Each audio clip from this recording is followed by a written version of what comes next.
Hey everyone, and welcome back to Old Coin History, the channel where we dig into the stories and the real value behind the coins in your pocket and your collection. Today, we're tackling a question I get all the time. It's a coin that many of you who grew up in the 70s, or have raided your parents' or grandparents' change jars, have definitely seen.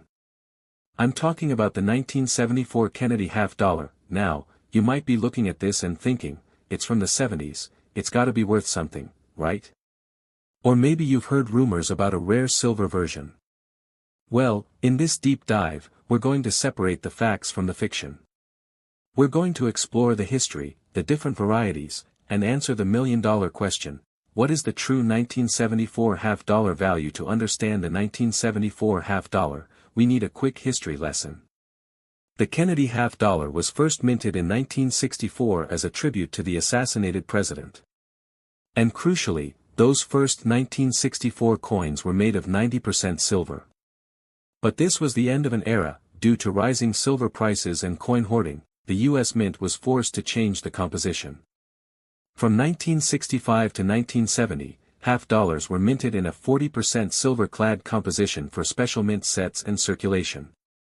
But by 1971, even that was too expensive for circulating coinage, and that brings us to our star.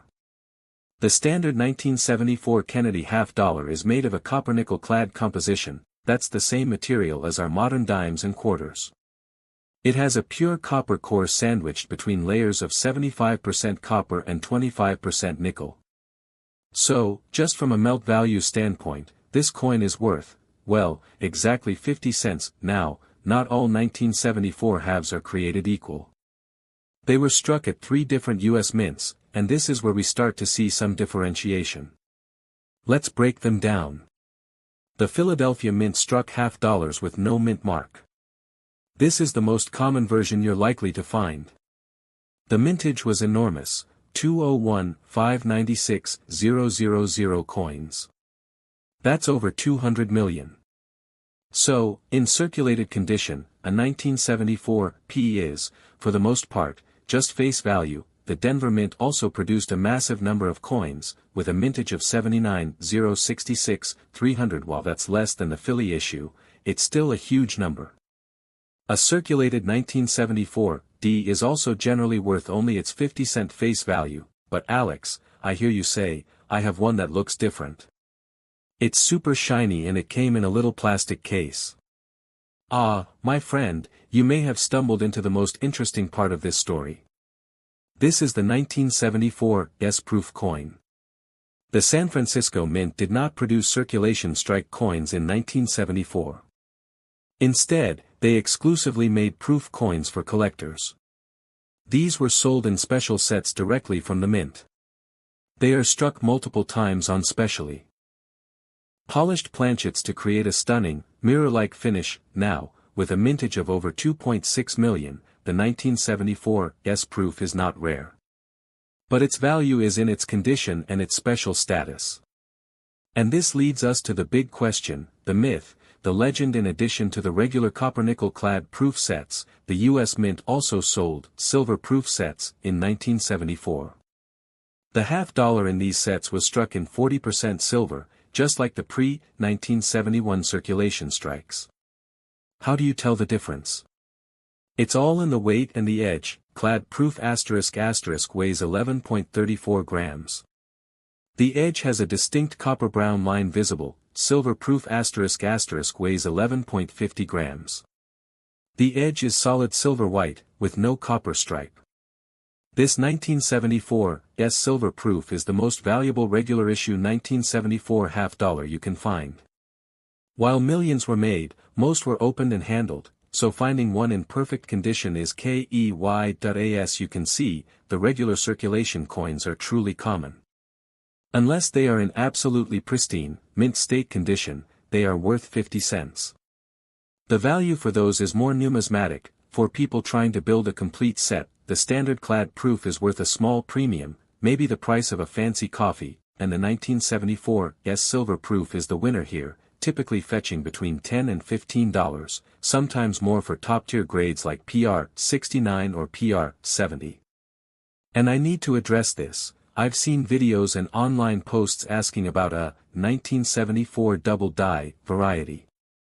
While there are minor die varieties known to specialists, there is no major, valuable double die obverse or reverse for the 1974 half dollar that is widely recognized and commands a huge premium.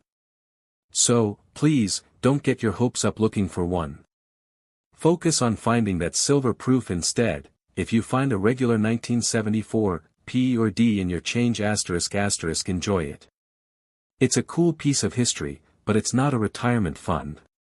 Spend it or save it as a pocket piece that if you have a 1974 S-proof ***, check the edge. If you see that solid silver edge, you've got a nice little find worth holding onto or selling to a collector. If you're looking to buy one ***, the silver proof is a beautiful and relatively affordable way to own a piece of 40% silver US coinage. For a few bucks over melt, you get a perfect, gem-quality coin. The 1974 Kennedy half dollar teaches us a great lesson in numismatics. Scarcity and condition are everything. It's a common coin, but it has its nuances and its one, special, silver secret. The Kennedy half dollar is more than just American currency. It is a numismatic memorial, born from a national tragedy and shaped by the economic forces of the 20th century. The history of the 1974 issue cannot be understood without this broader context. On November 22, 1963, President John F. Kennedy was assassinated in Dallas, Texas. The nation was plunged into mourning. Almost immediately, there was a public and governmental push to honor the young president on a national symbol. U.S. Mint Director Eva Adams and Chief Engraver Gilroy Roberts had already been preparing a new design for the half dollar to replace the Benjamin Franklin coin. The decision was swiftly made to feature Kennedy on the coin instead. The task was given to Chief Engraver Gilroy Roberts, for the obverse/portrait, and Assistant Engraver Frank Gasparo, for the reverse/eagle. They adapted existing sculptural models they had created for a Kennedy medal in 1962. Gasparo designed a heraldic eagle based on the presidential seal, but with a more minimalist and modern style. The design and approval process was completed in a matter of weeks, an astonishingly short time for a new coin design. Congress authorized the new coin on December 30, 1963. The first Kennedy half dollars were released to the public in March 1964. The public response was overwhelming. People lined up at banks for hours to get them, not as spending money, but as keepsakes of their fallen president. Crucially, these 1964 Kennedy halves were minted in 90% silver. This was the standard for U.S. dimes, quarters, and halves since the 18th century. However, it would be the last time a circulating U.S. coin would contain such a high silver content. By the mid-1960s, the U.S. was facing a severe coin shortage. The reason was simple economics. The rising price of silver meant that the intrinsic, melt-off value of the silver in dimes, quarters, and halves was approaching, and would soon exceed, their face value. This led to widespread hoarding and melting of coins by the public, pulling them out of circulation. To stop the hoarding and ensure coins remained in circulation, President Lyndon B. Johnson signed the Coinage Act of 1965 on July 23. This law removed silver from the dime and quarter entirely, making them from a copper-nickel clad sandwich. For the half dollar, a compromise was reached. To distinguish it from the smaller denominations and maintain some link to the past, the half dollar's composition was changed to 40% silver. These coins had an outer layer of 80% silver and 20% copper bonded to a core of 21% silver and 79% copper. The overall silver content was 40%. These are often called silver-clad coins. During this period, 1965 to 1967, the mint also stopped putting mintmarks, P.D.S., on coins to discourage collectors from hoarding the new issues. By 1970, the same economic forces that had doomed the 90% silver coins were now affecting the 40% version. The cost of the metal was again too high for a circulating coin. The mint had already begun striking copper-nickel-clad half dollars in 1971. When the 1974 Kennedy half dollar was minted, it was part of this new, non-precious metal reality. The mintage figures were enormous, over 200 million for the Philadelphia issue alone. Reflecting the mint's production for circulation, but many ended up sitting in bank vaults, while the Philadelphia, P, and Denver, D, mints produced coins for circulation. The San Francisco Mint, S, had a different role. Since 1968, its primary function had been producing proof and uncirculated coins for collectors. This is why the 1974 S exists only as a proof coin. These were sold in special sets directly to the public and were never intended for circulation. The existence of the 1974 S silver proof was a continuation of a special collector product, a nod to the coin's more valuable heritage for those willing to pay a premium. The history of the Kennedy half-dollar up to 1974 tells two parallel stories. 1. A story of national mourning. The coin was a rapid and heartfelt tribute to a beloved president, its design frozen in time as a memorial. 2. A story of economic evolution. The coin's metallic composition is a direct reflection of the U.S. moving away from the gold and silver standards into a system of fiat money. A transition from a store of intrinsic value, 90% silver, to a token of face value, copper-nickel clad. In the world of coin collecting, condition is everything. Two identical coins from the same year and mint can have values that differ by thousands of percent based solely on their condition. For a common coin like the 1974 half-dollar, condition is the only thing that can elevate it from being worth 50 cents to being worth $10, $20, or more. MS 67 is virtually flawless to the naked eye. MS 68 to MS 70 are perfection itself, requiring magnification to find any minuscule imperfections.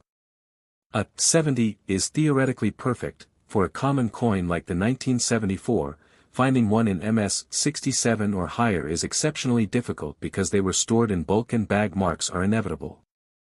A coin that achieves MS 67 can be worth $50 or more, and anything higher can command significant premiums. Proof coins are graded on a separate but parallel scale, PR or PF instead of MS. The standards are different because they started with a mirror-like surface. These proofs have been mishandled, cleaned, fingered, or scratched. They have lost their mirror finish and may have carbon spots. An impaired proof is often worth less than a brilliant uncirculated business strike. The coin has nearly full mirror surfaces with only minor, distracting imperfections. This is the pinnacle.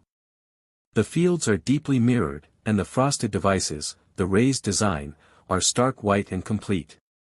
There are no visible flaws. A 1974 S clad proof in PR 70 can be worth $25 plus, and a 1974 S silver proof in PR 70 can reach $50 or more. You submit your coin.